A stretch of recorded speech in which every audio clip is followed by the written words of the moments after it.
What's up, everybody? This is the Painless Flipping Podcast, and today I have Pace Morby. What's going on, brother? What up, dude? Dude, good to see you, man. Here in Utah in this dope studio. Congrats. This is awesome. Dude, I'm happy that you're here, man, because I know you're a busy guy. You got a lot going on today, so I appreciate your time. Of course. This is the kind of stuff that is really important to me, is somebody can get some value from this and help their journey, kind of cut the learning curve down a little bit. I'm happy to do it. Well, that's the goal.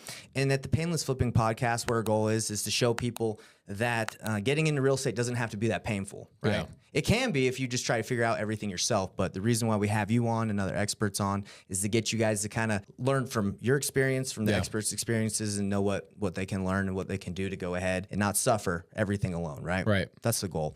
So we like to ask people what they did on their first deal, like how much money they made on their first deal, how they got it, and where you're at today. So let's dive right into that. I started out by lying to myself for 7 years that I was going to get started in real estate and I was going to figure it out on my own. That's how I started. For 7 years, I told myself I was going to get started. I was going to get started. I was going to get started. I was a contractor to, paying my bills as a contractor, owned my own construction business. And for 7 years would work on other people's flips as the contractor, other people's apartment complexes. Even Sprouts. You guys have Sprouts here, right? I'm not familiar with that. Okay, well, people in Arizona know what Sprouts is. Yeah. And Sprouts is a big company, kind of like Whole Foods, but they're Sprouts. Okay, the grocery store. Okay, got it. The grocery store. So I did like all their renovations. I did all their tenant improvements. I did all of that stuff. So all the signage you see inside of a Sprouts, I did all of those things. Wow. That's what I was doing for a long time. And I would work on all these buildings and I would lie to myself so long that I convinced myself that I was also in real estate. Yeah. I convinced myself, like, look at me, I'm touching all this real estate. We're doing this stuff. I'm in real estate. So when people had asked me, instead of me saying I'm a contractor, I'm like, I'm in real estate. I do real estate stuff. Oh, what do you do? Oh, I renovate properties. I fix and flip. Yeah. And I didn't really understand that I wasn't involved in real estate. I was basically a service provider. I had a lady come to me, hired me to do a flip for her. Her name is Bethany. This is back in 2013. Okay. And so roughly 10 years ago, she says to me, hey, will you do a flip for me? You have a great reputation. I was doing work for Open Door, OfferPad, Zillow, Sprouts. I had a great company. It was a company that you owned? Is that I owned it, okay. yeah. So I owned it. I was a contractor for 10 years, did probably 7,000 renovations, something like that for other people. My goodness. Yeah, it was a lot. And now a lot of those renovations, take Open Door, for example. Open Door, I was their first contractor when they came on the scene. Okay. OfferPad. Do you guys have OfferPad in Utah? Not in Utah, but I offer pads. Okay. I know about them. Same thing with Zillow. I was one of Zillow's very first contractors when they started actually doing flips and buying properties and doing all those things. So I would do 60, 70 renovations a month for these big companies. Yeah, that's unreal. They were $5,000 to $10,000, $15,000, $20,000, estimates that we would do the work on carpet paint, a lot of carpet paint, drywall repairs, touch-ups, all that kind of stuff. And I created a little machine that made really great money. My first time clearing $1 million was in 2014, the year after I got into real estate. I cleared $1 million in construction, like take home. Yeah. So I had a good construction business. I wasn't like broke, right? Right, yeah. And the problem is I was reinvesting all of my money back into my construction business, which was like, I just didn't have anywhere else to go. I didn't have the financial education 10 years ago. I was 30 years old thinking I had it all figured out. And then Bethany hires me to do a flip. I do it on time, on budget. She hires me again for the second one, on time, on budget. On the third one, she comes to me and she's like, what's wrong with you? Why are you a contractor? This doesn't make any sense. No contractor I know shows up on time, gets the budget done, any of that. She says, you should be in real estate. I'm like, what are you talking about? I am in real estate. Right, yeah. Are you a lunatic? I am in real estate. Look at me. Look at all these houses I'm flipping. She's like, no. You are my slave. Your business. She talked to you that directly? That directly, yeah. Wow. Still to this day, 10 years later, we're friends, and she'll still text me. She goes, you shouldn't have said that. You shouldn't have done that. And I'm like, I appreciate her. That's funny. She says to me, you are a simple Google search away from being replaced. Really? You're nothing. You think you have a business, you don't. Your business relies on my business to make money. And I was like, name a business that doesn't. She's like, real estate investors. I don't rely on anybody else. I rely on tenants to pay their bills. Yeah, there's reliability, but I'm not reliant on somebody else making decisions for a business. Yeah. I own this thing. The only person that cannot be replaced in a real estate transaction is the real estate investor. I was like, dang, she broke it down. She's like, real estate agents, service provider. They're not in real estate. I'm like, okay, that's kind of weird. A real estate agent, Bethany, is in real estate. She's like, no, they're not. I go, tell me how. And she goes, is a mobile notary in real estate? I go, no. She goes, then how is a real estate agent any different than a mobile notary, somebody who just has you sign the documents? And I'm like, holy crap, you're right. Like all we are service providers to other people who are actually in real estate. Lenders are not in real estate agents are not in real estate, notaries, appraisers. Yeah, there might be a piece of real estate attached to it, but they're not in real estate. They're a service provider to somebody else's real estate business. And I was like, crap. I have been lying to myself. And she then told me to pull out my phone and she says, I'm sick of your excuses. We're going to generate leads right now. She sounds tough. She's gangster. Yeah. She's what everybody needs. Like she's what everybody needs. You said at the top of the podcast, which is you can't do this on your own. You'll never be able to do it on your own. Right. Even to this day, people look at me and they go, oh man, he's got it all figured out. No, I have great team members. I learn from people all day, every day. I've got mentors. I've got people I collaborate with. I've got people I'm doing deals with. I learn something new on every single deal, even 10 years later. But Bethany forced me to pull out my phone. Yeah. It was like back in the day when the iPhone 5 was out, right? And you had the internet, you had Safari, you had all that stuff. And she makes me call a company that sends out postcards and mailers. She goes, how much money do you have in your bank account? I got money. Yeah. And she goes, I'm going to show you how to go generate leads and get your first deal without any of your own money. I go, how? She goes, do you have a credit card? I go, yeah. Use your credit card, spend $5,000 on postcards and mailers. And it was like excuse after excuse I kept telling her. We're standing outside of a house, by the way, that I was about to give her an estimate on to do her renovation. We're in the yard. Like it's just nitty gritty. She says, pull out your phone. We're going to call a company. You're going to use a credit card that's not your own money. It's somebody else's money that you're borrowing. And I'm going to show you how to generate leads and get phone calls coming in. And you're going to talk to people about buying their house. I'm like, what? She's like, get it done. So I go, but I don't know where to send the postcards and the this. And she goes, you're such an asshole.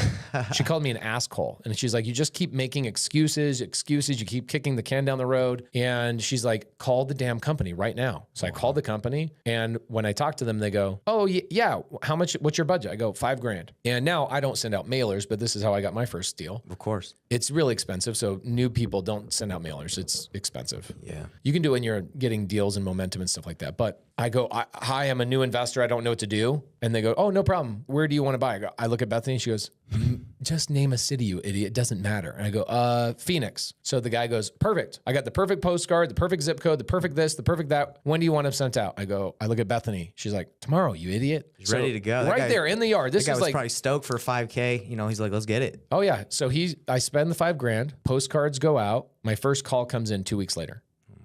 Guess what? I missed the first phone call. Okay. I missed the second phone call. They called back twice. No. These are right. I sent out 5,000 postcards. So these are different calls. Okay. Okay. They're different cards. I got a lead that comes in. I missed the call. Why? I was installing a toilet. Literally, I was installing a toilet. What would you say that job would cost to do that job? $20. $20. Okay. But what it was is at the end of every renovation, we all know this that are fix and flippers or whatnot. You're the final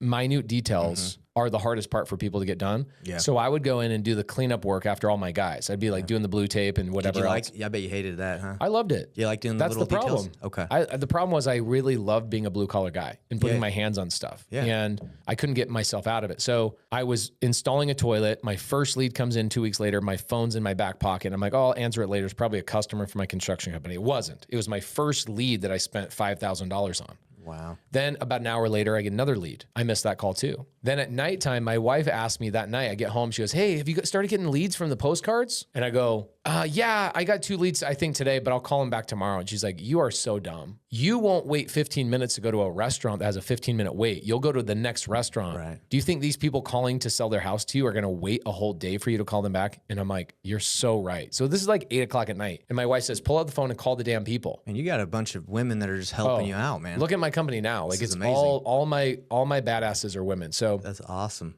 So she ends up going, let's call these people back. And as I grab the phone to call these people back, I get my third lead comes in. Because direct mail, the way it works when you send out postcards and mail, the mail hits all the same day. So you get slammed with calls for like maybe 3 or 4 days, and then the calls kind of stop coming in. Right. So I was getting slammed with leads. I pick up the phone. It's a lady that she goes, hey, I saw your postcard. I'm calling. And her name is Janie Munson. First deal I ever did. Still remember her. Oh yeah, we still text. She sends me gift cards for my kids. Like, wow. Oh yeah, my first deal. I'll never forget this. That's amazing. I learned everything I needed to learn to like really get started in real estate off of this deal. So here's what happened. Okay. One, I took imperfect action. I generated the leads, not even know how to comp. I didn't know how to fill out paperwork. I didn't know how to negotiate, talk to people. I didn't know what a deal was a deal, any of that kind of stuff. But Bethany kept calling me an asshole. She said, "You're a freaking asshole, dude." Can I ask you what that means? You're an asshole that just asks a lot of questions. Okay, that's what it is. Yeah, stop being an asshole. You just you're a black hole of questions. Okay, asshole. Okay, I get it. I'm like, okay, get it now. So she just kept calling me an asshole. Take the action. Shut your mouth and take action. Shut your mouth and take action. You're not going to learn any of this unless you just go out and screw up. And she was the first person that told me it's not just okay to screw up, it's a requirement. And I was like, interesting. She's like, have you ever had anyone talk that directly to you? It sounds no, like that's why I was like, being a little sissy and didn't get in the business because I needed somebody to yell at me and tell me I was an idiot. Like I would even say most mentors, coaches, whatever, like aren't even that aggressive or that straightforward. Yeah, and she was really smart because here's how this benefited her, I'll tell you. So she saw something in me. I was a guy that showed up. I did the thing. I was consistent. She's like, that's literally all you need to be successful at anything is you just show up, right? Yeah. Everybody else is just dumb. Yeah. I mean, we all walk around. Be consistent, yeah. We walk around the world. We know people like surprise. You look at people like, how do you live your life? Yeah. How are you making it? How are you making it? And so she's like, you show up on time every day. Like you're going to be in the 1%. You're just putting all your eggs in the wrong basket. You're putting them in construction. She must be seeing so many people that are just like not getting on time. And think about every contractor you've ever dealt with. Oh yeah. It's a nightmare. You don't even know if it'll get done. Right. So she meets one contractor, shows up early, gets the job done. I'm polite and customer service through the roof, all these things. She's like, you're in the wrong business. Right. You do not fit the cloth. Like you're not come from the same cloth. Right. Anyway, so Janie's on the phone with me. First lead. It's like 8 o'clock at night. She goes, so what do we do? And I go, I don't know. I go, hold on. Let me call my partner. So I call Bethany on the other line. I go, Bethany, what do I do? I got a lead. You merge it or did you just? I just flipped over to the other side. I go, what do I do? She's like, you set an appointment, you idiot. Like go to the freaking house. I go, I don't know what it's worth. She goes, set the appointment. I'll tell you what to pay for it. I'm like, okay, great. So I'm going up to the house 2 days later, driving up there. I'm texting Bethany. She tells me, don't pay $1 over $150,000. I was like, great. That's all I needed to know. She gave you your price. She gave me the price I needed. I didn't need to learn how to comp. Didn't need to learn how to do anything else. I said, what do I say to her? She's like, go to the house and ask her what's going on. Stop asking questions. Go to the house. I'm like, wow. Okay. She's like, think of it as a first date. Ask all the questions, be curious, and screw up. You're not going to get this deal, she told me. You're not going to get this deal, but you need to go and screw up and mess up and feel stupid. Yeah. Okay. Go to the house, go through the house with Janie, or go into the kitchen, basically. You know how you like go into somebody's house on the appointment, go straight to the kitchen. It's like weird how take a seat, yeah. Yeah. I look at the counter. It's full of postcards, letters, everything you can imagine from other investors. And I'm like, I asked one of the greatest questions I've ever asked. I still ask it every day. What's kept you from selling the house? Like you obviously have other options. What's kept you? She says, I've got an offer at 165, but I need more because I'm a retiring school teacher and I need all the money I can get to move and retire and utilize this money for other stuff. And I go, okay. And internally I go, I can't help this lady. I'm out. Like, how do you bridge the gap between 150, the number I was given, and she already has a solid offer at 165? How do you bridge that gap when it might as well be the Grand Canyon? Yeah. After a couple of minutes of chit-chatting and getting to know her and all that, I go, well, to be honest with you, I don't think I can help you. And she's like, well, why? And I go, my offer is way below that. Like, it'd be disrespectful for me to give you a number. She's like, just give me a number. Stop being a salesperson. I'm like, I promise you I'm not a salesperson. Yeah. I'm inadequate at this. I'm newer. And I can tell you, there's no way I'm giving you this number because you deserve more money. And she's like, okay, what do we do now? I go, I guess I leave. So I'm walking out of her house. I'm in the door jam and I turn to the left of her and I go, I'm about to leave and I'm standing in the threshold of the door. And I go, is there anything else I can help you with? She's like, what do you mean? Like you want to help me, but you don't want to buy my house? I'm so confused. Like, what game are you playing with me? This lady just thought I was playing a game. Yeah. And I go, well, I can't help you, but I have a construction company and I have a lot of guys that could come in and load up a truck or, pack boxes for you, whatever you need help with. You're a single lady, raising a grandchild. All this stuff is going on. And she's like, wow, you actually paid attention. I go, yeah. She's like, you really do want to help me? I go, yeah, I want to help you. She goes, okay, I got this really weird thing. It's like, it's really weird. You really want to help me? I go, yeah. She goes, okay, follow me. She takes me into her backyard and she opens up the sliding glass door. I mean, this house was so rickety. Like she hadn't done anything since the 70s. So like as she slid the glass door, it was like, like catching. The wheels were broken at the bottom, right? It's like, I know that. I've seen that. Yeah. So I'm walking the backyard and she shows me 3 Flemish bunnies. Do you know what a Flemish bunny is? I do not. They're the size of a 5-year-old child, a bunny. Oh my Massive. gosh. Like they're literally this big or larger. Wow. She's got 3 of them in her backyard. That is, and I bet they eat like crazy. They do.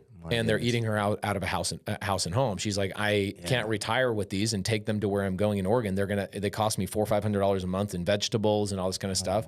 I'm like, where did they come from? She goes, my granddaughter won them in some like raffle. When they came to the house, they were this big. We thought they'd be the greatest things. And then they grew into these Flemish bunnies that are massive. If you guys are watching this, Google the word Flemish bunny and you'll see a grandma holding a bunny that's the size of a human, right? That sounds kind of scary, to be honest. It's like scary. That big of a bunny. It's like from a freaking haunted movie, Yeah. like a Nightmare on Elm Street type of stuff. Gosh. So she goes, my problem is I need to rehome them, but I can't just give them to anybody. And do you know anybody that you can help take these bunnies? I go, yeah. So I call my mom on speakerphone. Really? I'm in the backyard. I call my mom on speakerphone. My mom shows up 45 minutes later in a truck, and she takes the 3 Flemish bunnies. By the way, I've never seen this truck before in my life.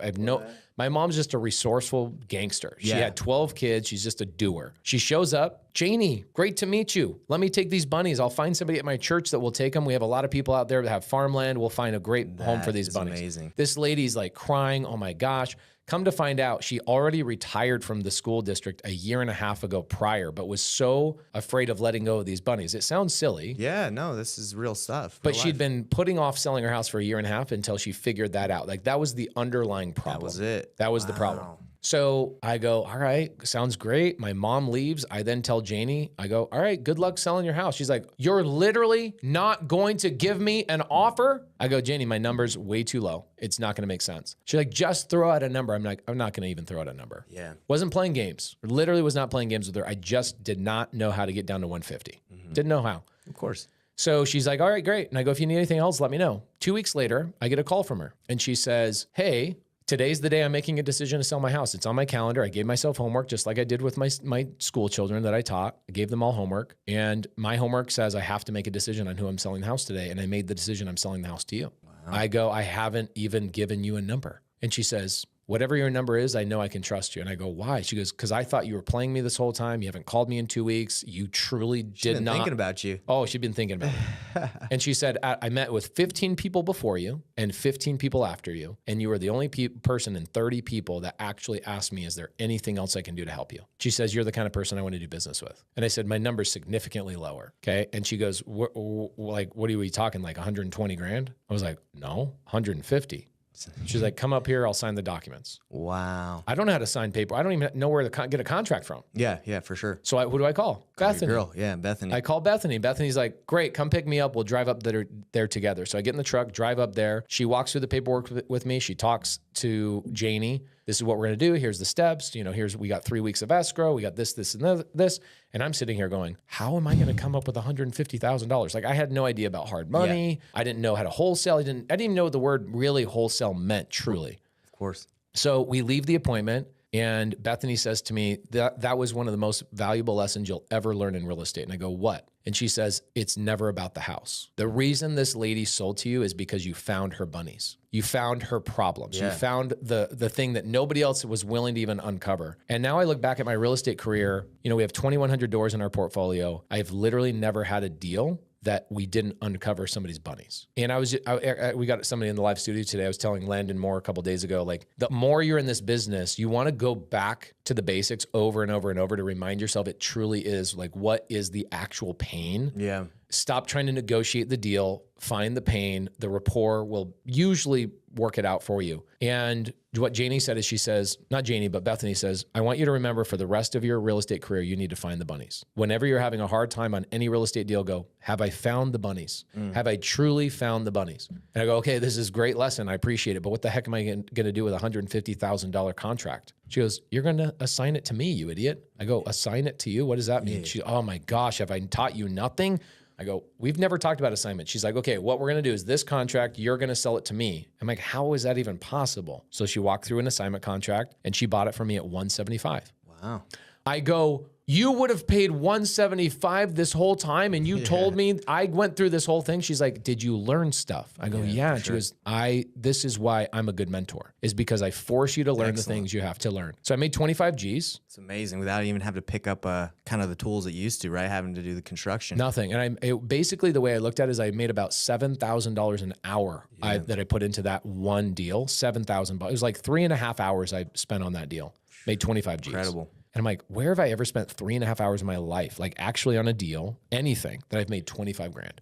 Never happened. Right. So I did that Pretty deal. generous of her too, right? She could have came in at you and kind of got a 160. Well, you know what's 155, funny? Here's how bad my mindset was. I made 25 grand. I was like, that's amazing. I immediately thought, I'm going to take that 25 grand. I'm going to put it in my construction business and I'm going to reinvest in my construction business, buy more equipment, hire more people. Yep. And so I go, this is amazing because now I get to do the renovation on the property. She's like, oh no. You ain't touching it, buddy. You're fired. I just taught you how to get a real estate deal. And the first thing you can think of is how do you get in there and do the renovation? Like think about the mindset of what I had 10 years ago. Of course. So blue collar, I'm going to go after and do the renovation. She's like, I just taught you how to find, negotiate, get a contract, assign it, make $25,000. And your first thing is you want to get back on the construction site? What the hell is wrong with you? Wow. She wasn't wrong. It took me 3 more years to, I did hundreds of deals. I was already building a brand around myself, but for 3 years, I kept running my construction company simultaneously while doing my real estate business. Got it. And built a portfolio of like 43 rentals during that time using creative finance. I learned creative finance within 2 weeks of starting in this business. Amazing. Which is amazing. Most people go through like 10 years of just forever, wholesale and burr strategy. What it was is I had a lady named Eileen Brown. It's always a woman for me that's changing my life.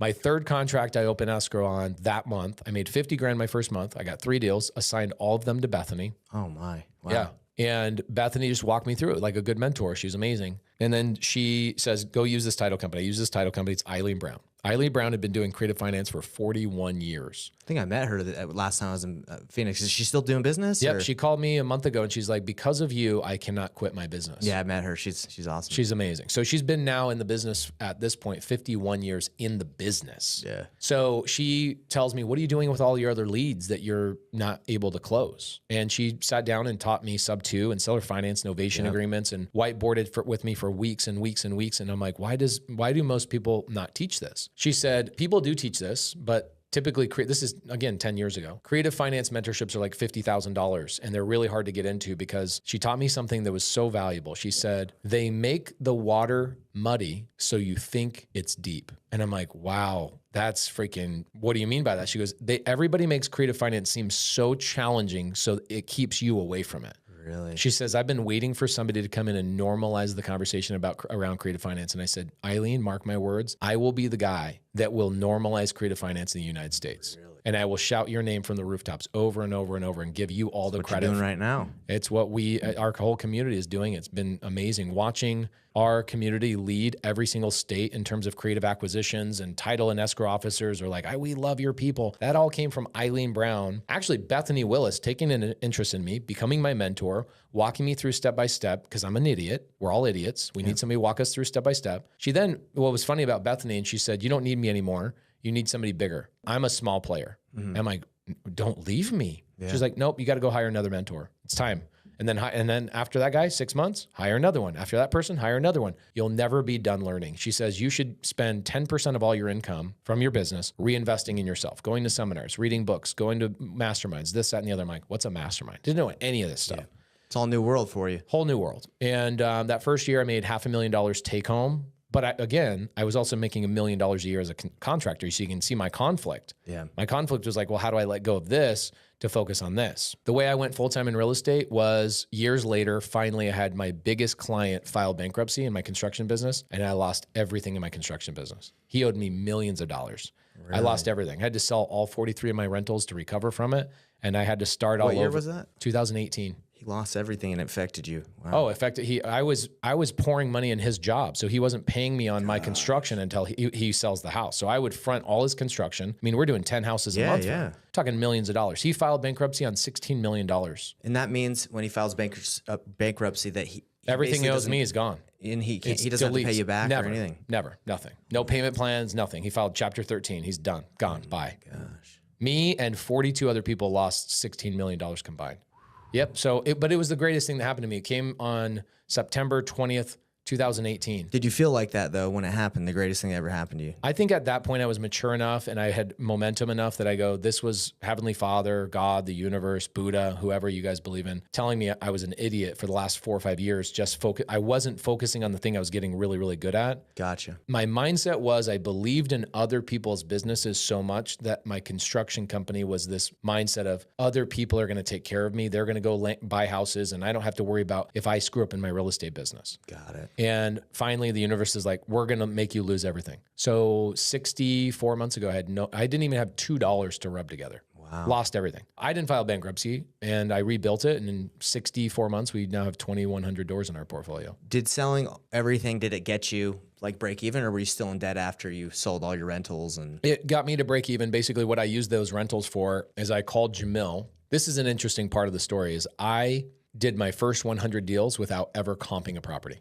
Not one time. Now, I left a lot of money on the table because I would go to Jamil or other people and I would go, what would you pay for this? And I would just go find the bunnies. And I got so good at just finding the bunnies. you dispoed them? He dispoed them. And he took he was taking for the first year, he was taking like an average of $8,000 a deal. And we did 100 deals together. You were probably at that time like cool with that. You're like, oh, I'll focus on the bunnies. And you. Bro, if somebody's going to get me through another deal and that paradigm shift and put money in my bank, we're going to get the next deal, next deal, next deal. Really, it wasn't even about the money I was making. It was about me becoming so good at this one skill of finding the bunnies with every seller and really perfecting my creative finance. And then I started doing deals in other states and learning other states stuff. I started hiring attorneys to teach me about creative finance because I learned all the gurus in the creative finance space were guys that hadn't been doing deals in 10 years. While you're doing those 100 deals, were you doing the negotiating or were all of it? You did it all. You didn't hire acquisitions? I didn't hire acquisition people until 2018. I linked in with my partner, Cody, at the time. When I went full-time, I said, all right, I'm gonna go full-time real estate. This is literally 5 years ago. Yeah.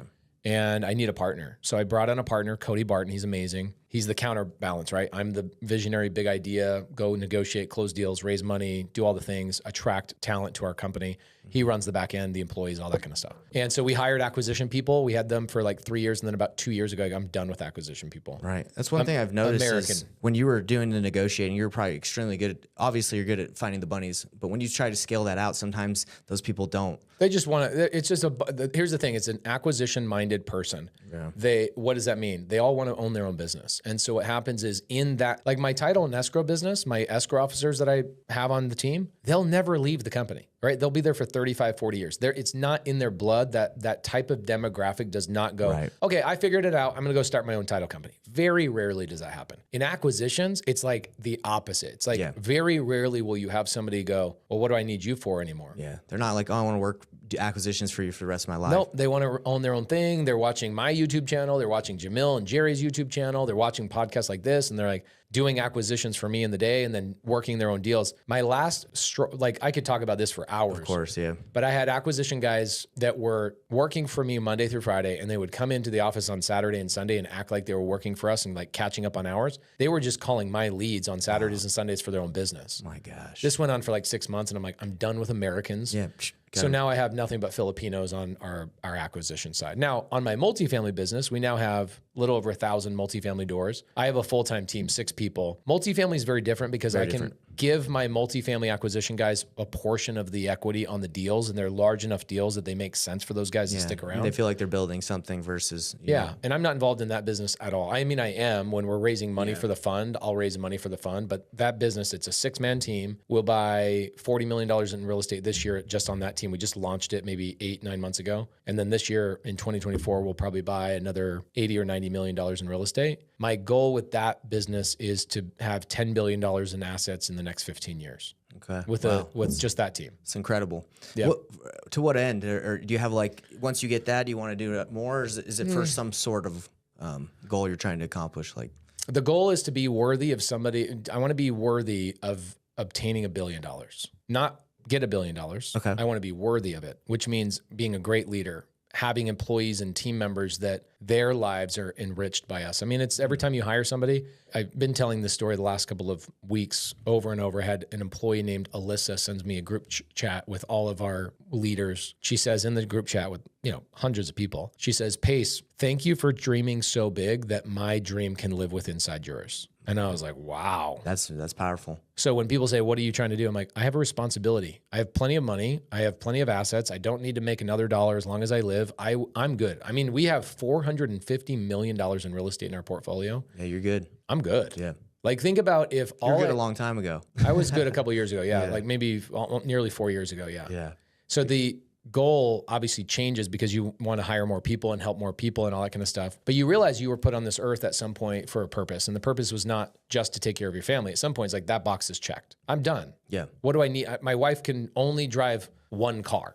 She can't drive 4 cars at a time. Okay, so we don't need more cars. We don't need more houses. We don't need more whatever. And really what it was is realizing people are making decisions to have babies, get married, buy their own houses, go on vacations, invest their own money in other things because your stability in your business that you built. Yeah. And you, okay, I have a purpose here on this earth. Somebody put me here, take care of your family as quickly as possible, then quickly go out and try and take care of other people's. Wow. So when I have a family meeting in my family, we're talking, my kids, 16 years old, 5 years old, 2-year-old daughter, she has no clue what's going on. We are talking about other families that we're impacting. And our goal next year, for example, for my kids is our goal is to get 50 families off the street that are homeless, because there's all sorts of crazy statistics talking about how 1 in 30 kids are on the street. In the United States, 1 in 30 kids are homeless. These aren't drug rattled, like fentanyl situations. These are families that are working at Walmart, Target, single mom who's making $18 an hour who can't afford rent. Yeah. Okay, so how do we go after that? Our job is to go buy real estate, figure out how to make it affordable, work with charities. There's a couple of charities we're working with. One's called Family Promise. They help working families, non-drug related situations, to get into the houses that we as investors go out and get. Now that's definitely a mission. It's a mission. That's a mission. And it's a mission. And so I think our community, our real estate community, will probably get close to 2,000 families off the street next year by working with this charity. And when you show your kids, this is what we're doing, this is why we're buying real estate, is to benefit other people. And like, cash flow is no longer the goal, right? So I just want to become worthy of that thing. The $1 billion, would it change my life? Will it open up other doors? Yeah, I think to a certain degree. Yeah, it's interesting what you're talking about, because when you say billion, I think of the money, but you're not it doesn't seem like you're thinking about the money. You're saying, what could that help accomplish when I get that? Like, kind of, but like also the best people I've acquired on my team and attracted to my team were when I did some sort of personal development. I learned how to be a better leader. I learned how to do this. I got rid of a bad habit. I got rid of some bad branding or something that wasn't really in alignment with other people. And I fixed things in my ecosphere. And all of a sudden, magically, the best people start going, hey, do you have any open positions? I'm like, why was it so hard to hire people for all these years? And now it's like people are clamoring to come work for us. Personal development. Yeah. And as we work on ourselves personally, all of these other opportunities that you didn't even think existed start coming to you. So really saying, I want to be worthy of $1 billion is just saying, I want to be worthy of being a leader that attracts amazing people, amazing opportunities, open doors I don't even know exist. It's basically like unlocking a secret level in a video game you don't know exists. You know there's a secret level. Yeah. But you don't know what it looks like. And so I know there's a secret level that I'm not aware of. I just am not worthy of that level yet. And people... I was on a flight. Steve Harwood, who is a mutual friend between us, he's got a jet, calls me up and he goes, hey, you want to be on this jet? I've got a bunch of like heavy hitters on this jet. I go, okay, cool. Jump on the plane with him. We're flying, maybe a 2-hour flight. And I'm talking to the guy across from me. I go, what do you do? He goes, I'm the guy that's behind some of the biggest deals you've ever seen in your life. I'm like, real estate deals? Yeah, kind of. He's like, I'm the guy that's taking the Anaheim Angels and getting them to move to Vegas. I'm like, what?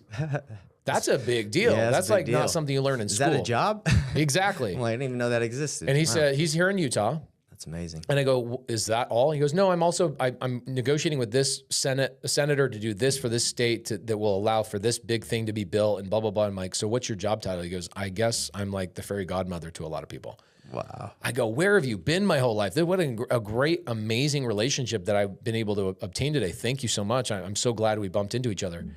I go, where were you my whole life? He goes, you probably are going to be offended by this, but here's the answer. You didn't deserve to meet me until today. He said that to you. Oh, yeah, straight up. He said, not with pride, I'm assuming. He probably was a really humble guy. He said, you must have been learning or working on your leadership that allowed somebody to invite you to be on this plane. They thought you were worthy of this, that then put you in the same situation. He goes, I'm asking the same question. Like, how am I, so lucky to meet you? He's like, because we're personally developing and we finally showed people leadership and showed this and showed consistency and wherewithal long enough that people go, oh, that's somebody I can invite to a thing and a gala and a charity thing and a blah, blah, blah.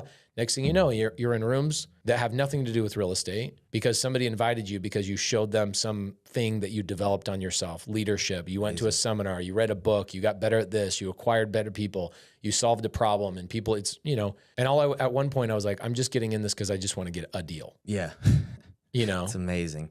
Well, we'll wrap it up because I know you got to get going. But everything you said is the story is incredible because I've seen it in the lives of other people I've interviewed. It's like, they first start off with trying to get that deal, but then their leadership skills eventually get them to a level where it's past the deal, right? You still want to help people because that's like what it's all about is serving and loving. The emotional income. Once you start getting emotional income coming in your life, it's I call it the helper's heroin or the helper's high. When you start helping other people obtain, like, think about what Bethany got when she helped me get my first deal. Right.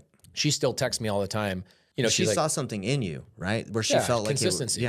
Right. She saw consistency and was like, you're somebody. Now, Bethany and I did like 30 deals together in our first year. And I ended up actually buying her business from her on seller finance. So she was a Homevestors franchise, right? We buy ugly houses people.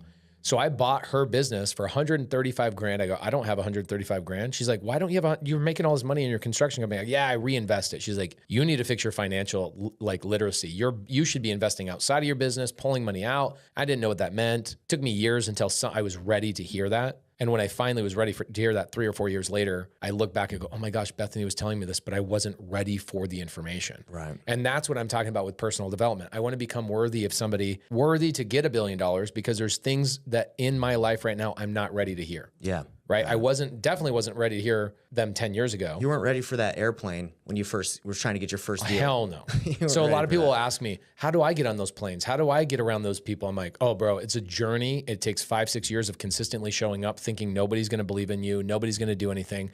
And then finally, the only thing I have as my advantage is I'm a cockroach. I outlast everybody. Like you can kill a dinosaur. Mm-hmm. The dinosaurs don't exist anymore, but cockroaches do. That's funny. I'm a cockroach. I just outlast. That's it. I'm not better than anybody else. I just am freaking disgusting. You got Brent's rhino. You got the cockroaches. There you go. I love it. So Bethany, she goes, I want to get out of the business. My husband and I are retiring. Do you want to buy my business? I go, I don't have $135,000. She goes, buy mine. I go, I told you I don't have it. She goes, yeah, but you already know creative finance. Why can't you buy my business with it? I'm like, I can buy a business with creative finance. So I bought her business for $100. I've actually never told anybody this story because I don't know that anybody even cares about it. No, this is incredible. But I bought her business for $135,000, $0 down, 0 interest. She let me pay her like $20,000 a month from my deals. Really? Oh, it was the greatest thing. It was just like, here you go. That is incredible. Yeah. I own a business like that. I'm sure it was pretty well oiled. It was okay. I mean, it was a small mom and pop business. I learned a lot. And really what it was is I owned the Phoenix territory for We Buy Ugly Houses for 4 years. Incredible. And that opened up doors for me. And then I became well known and started getting on podcasts like maybe 5-6 years ago. People would ask me, will you come on my podcast? I go, why do you want me on your podcast? Well, because you're doing 12, 13 deals a month. Like, I want to talk. How are you doing this? I go, you really care about that? Okay. Yeah. And that came from Bethany giving me an opportunity because I showed up and I did the thing. And just doubled down, kept doing the thing, still to this day. It's all I'm doing. Like, I'm here in Utah right now with Landon Moore, who I referenced a couple of times. I don't know if the camera can see him, but I'm just flying around the country, just buying deals with people now. Incredible. It used to be an Arizona thing. Now I'm like, okay, 30%, 40% of the stuff I'm buying is in Arizona. Now everything else is all over the country. I'm in 21 states and made the decision today that I think I'm going to pause on single family for probably a year. We just started buying RV parks and like 50 unit to 150 unit multifamily stuff, all in creative finance. So I think I'm going to focus on that for the next couple of years and really just I think what's going to happen in 2024 is interest rates are going to come back down. And I think the market, anybody that's been holding properties, like a guy like me, 2,100 properties, 2,100 doors, what's going to happen to the value of my properties? They're going to go up 10, 20, 30% maybe in the next 24 months, I hope. Yeah. And if they do that, I'll refinance out $40, $50 million, put it in a lending business, just rinse and repeat, do it again. Amazing. And you know how it is. It's like, you just got to show up every day, do the crap. I see the biggest problem with a lot of people is they go, oh, wow, I found something that worked. I got 4 or 5 deals. You know what they do? They go, all right, time for the next thing. It's like, no. Yeah. Subway sandwiches doesn't go, all right, we did sandwiches. We sold 1 million. Let's start selling hamburgers. It's like, no, they perfected the thing. Build a machine. Get employees to run the thing. Yeah. And I have great partners that allow me to do that. But anybody that's out there, you got to get to a point where you do a couple of deals on your own. You then get to a point where you might have somebody you collaborate with. You get to 3 or 4 deals a month. You do that maybe for a year or 2. And people don't want to hear that. Yeah. People, all right, next thing, I want to own 1,000 doors like Pace. It's like, dude, you don't understand the journey was 10 years. Yeah. And it's not just you. You got a massive team behind you, and all these people think they got to do it themselves. And you could probably do it in 5, but you're definitely not doing it in 12 months. Yeah. And you're not going to do it after reinventing every 3 months and going, all right, now it's time for something different. I'm like, oh my gosh. And from what you said, maybe they're not ready for that yet. They're not ready to handle that because they got to improve themselves. So one thing I want to ask you can leave the listeners with, because most of the people that watch this are probably in their first deal stage, right? They're trying to get their first deal. What piece of advice, what's one thing you could tell them? Because we have talked a lot about leveling up, right? Who you are so you can handle that. What's one thing someone could do, actionable item they could do today or this week that could help them begin that trajectory towards, leadership, towards leveling up? All right. So when I was a contractor, one of the reasons I couldn't get into real estate for 7 years wasn't because I didn't have books or YouTube or these things or 3-day seminars, stuff like that. I had all of those things. But what I didn't have was an actual friend. I didn't have somebody that I could collaborate with. It's like, remember when you were in high school and your parents would be like, all right, your freaking, curfew is at 10 o'clock at night. Yeah. You'd show up at 10:30, 11 o'clock. Oh, Mom and Dad, I'm so sorry. I lost track of time. You ever tell your parents you lost track of time? Of course.